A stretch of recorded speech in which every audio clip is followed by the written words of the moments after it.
Internet. Welcome to Why Am I Watching This? My name is Kyle Mustang, and this is my first video that I've done in 10 months. I've had a lot going on in my life. I finished grad school, and I moved back to my hometown, and I've had to start a couple new jobs. So, there's just been a lot going on. Getting reacclimated to this area. This whole project kind of got pushed back to the back burner. But here I am, I'm back, and I'm hoping to get this back on the roll. And anyway, it's been quite a trip living in my hometown. I haven't lived here for 12 years, so it's different. I've been thinking for a while about if my life were a Lifetime original movie, because it seems to be like the premise of so many Lifetime original movies, where a woman, like a high-powered attorney or, a workaholic, woman of some sort, like, not that I'm a workaholic by any means, moves back to her hometown and gets back to her roots, and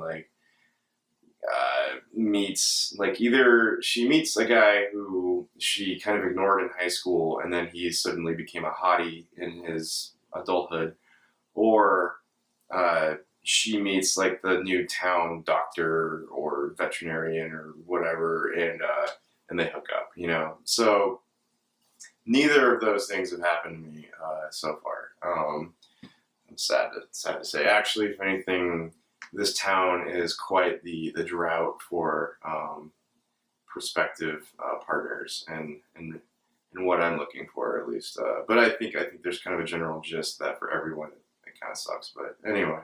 I'm happy to be back, and it's been fun. And let's get this show on the road then. This week's movie is Acceptance, with Whitman and Joan Cusack and Kirsten Warren. It follows Taylor Rockefeller and her group of friends who are all stressing out over their college acceptance. But as we'll find out, acceptance, the title, applies to larger acceptance as well. You may recognize Whitman from the TV show Parenthood, or the movie Scott Pilgrim vs. the World. She also played Anne, aka Egg, in Arrested Development. Her track record is pretty impeccable, and she's easily one of my favorite young actresses working today. The opening line of the movie goes, when people think of high school, they think of proms and blah, blah, blah, When you think about high school, you think about proms and friends and fun. When actually, we're all just a bunch of overachieving, over-caffeinated 17-year-olds studying 24/7 and freaking out about getting into college. But when I think of high school, I think of misery, and misery, misery. And I was there for 3.5 years, so half misery for that half year. Gregorinos for the first name, a Russian author. That's right, I said free. Step right up. A Russian author, anyone. Nabokov, Dostoevsky, Chekhov, Pasternak. Pasternak! Excellent! Yes. Well played. So I know my Russian authors. Right away, we know Taylor Rockefeller is smart because she can list off 4 Russian novelists. Therefore, she must get into college. I hope they offer Wikipedia studies as a major. You might have noticed that I moved. I don't have the big table anymore. But on the upside, this is a lot easier to knock over. She also has a quirky hobby of stealing people's mail. You heard me right. Because she's so sure that she's not going to get into college, she doesn't want anyone to get in. So she's been going around stealing all of her classmates' mail. One pet peeve of mine is when schools look clean in movies. Look at the background layer. Look how everything looks like it just got a fresh coat of paint. Have you been inside a school recently? Even the nice ones are filthy. Oscar nominee Joan Cusack plays Taylor's snobby, alcoholic, and kinda racist mother. She's delusional about their family's connection to the Rockefeller lineage and insists that Taylor belongs at Yale. Cusack is all over the place in this movie. She's reliably funny and even a little sinister. The B-story of the film takes place at the fictional Yates College, where the dean wears cardigans to faculty meetings. Check out that photo in the background with the founder shaking hands with a squirrel. Details like that make my day. We're informed that Yates has sprung to the top 50 colleges because of a computer error, and now all the kids with the pontificates better run from the bullets. I know the kids with the pontificates better run I'm on camera. Yeah. Just go with it. Just go with it. The three main kids in this movie, Taylor, Harry, and Maya, all used to be good friends until they all started stressing about college acceptance. Now, I don't remember being this stressed about college. Maybe I was more seat of the pants. Maybe I wasn't in the top of my class like some of these kids are. But when it came to applying to colleges, I just kind of felt like I was flinging my life into the wind and I was going to see where it landed. After all, I am also part of the generation that's now starting to look back and wishing we hadn't wasted all that time and money on college. I think nowadays, the only reason to go to college is if you have something you're really passionate about. If there's a degree you want to get or an area of research or something that you want to go into that you have your heart set on. But I think most people nowadays go to college to get away from their parents and to meet new people, which I think you can accomplish the exact same thing and save yourself and your parents a lot of money if you just move to a different city and get a job or an internship, or there's always enlisting. I know, it's a little old school, but at least they pay you. Hey, Internet.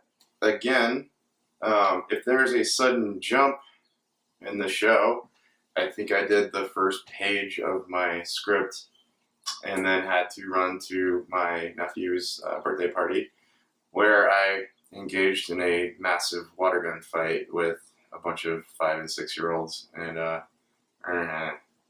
anyway, I probably have a little bit more sun. My hair has pond water in it now. I'm leaving it because I think it looks better than it did before.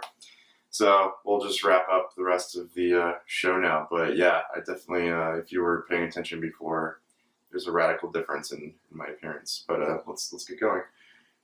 Jonathan Keltz from Entourage in 21 and Over plays Harry, her buttoned-up ex-BF who is obsessed with getting into Harvard. Look what I came up with. It's genius. It's a spreadsheet calculating my odds of getting into Harvard. Harry and Taylor actually have the reverse problem, as in Taylor's mom wants her to get into an Ivy League school, but Taylor wants to get into a small liberal arts college. Harry is obsessed with getting into an Ivy League college, but his mom wants him to get into her pants. Kirsten Warren, a character actress who always plays crazy bitches, is cast as Harry's mother, whom I swear is flirting with her own son throughout the movie. Check these clips out. A star for my star. Has much to do with us leaving home. A sad/happy time for all of us. As much to do with That us was an leaving home. inside the leg grab. Moms should not be touching the insides of their son's thighs. For me, the first time I saw this movie, that I picked up on that early, and then that kind of became my running joke throughout the movie, was that she's flirting with the actor who's playing her son. Something is going on there. And it was fun for me because then every word that came out of her mouth to Harry became a double entendre. A star for my star. Character actor Mark Moses plays Taylor's father. You may recognize him from Desperate Housewives and Mad Men. The reason Joan Cusack's character is all fucked up in the head is because her husband has been elusive. He reappears in the Rockefellers' lives only for a day at a time, then disappears again.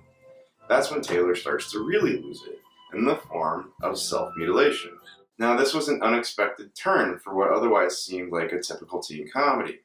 I thought the movie might delve deeper into Taylor's cutting, but we only see her do it twice. Maya catches her doing it, tells her mother, and then next thing we know, she has one psychiatrist meeting, and then boom, she's cured. So, the cutting.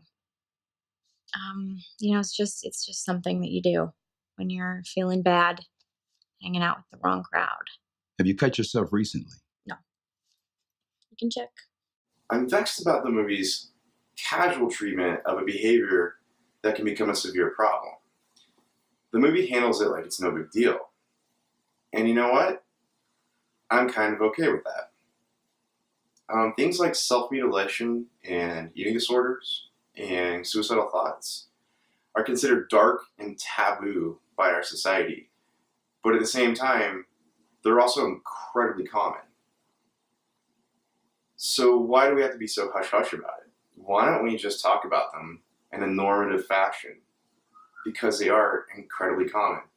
So yeah, if you cut yourself, it could lead to potentially severe problems.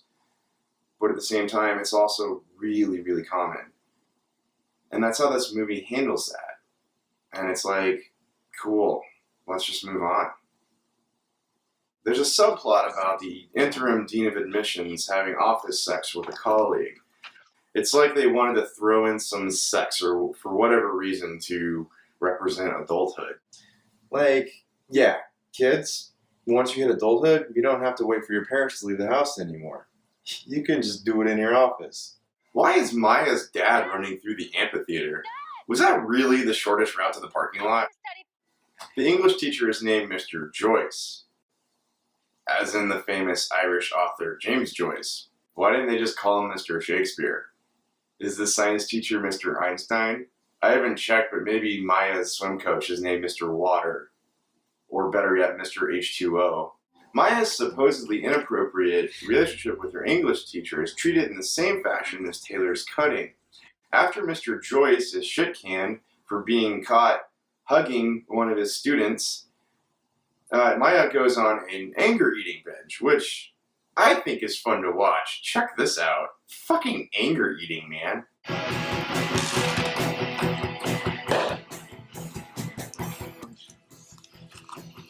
Are you okay to drive? Now? Test. Taylor writes her college entrance essay in the form of a letter to Mother Teresa. Taylor Rockefeller. Her essay? I want to slit my wrist. One flew over the cuckoo's nest. How anyone can make Mother Teresa sound so depressing. Yeah, that was kind of the point. You heard it here, kids. If you want to get into college, write a great essay. There's a scene of all the kids running out of school so they can get home to read their college acceptance letters. What the fuck? It's not like there's such a thing as college acceptance letter day. Or maybe there should be. How could you not love Mae Whitman? Come on! Just look at this face. Look at that face. Look at the face.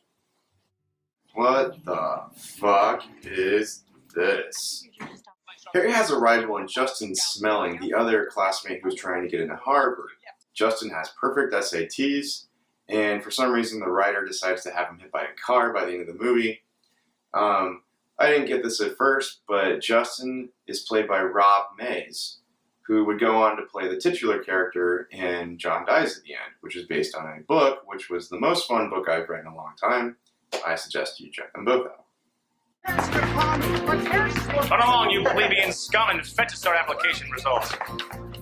Because its tone is all over the place, I can't give this movie a perfect score, but it has its charm, so I'm giving Acceptance 4 Mother Teresas out of 5.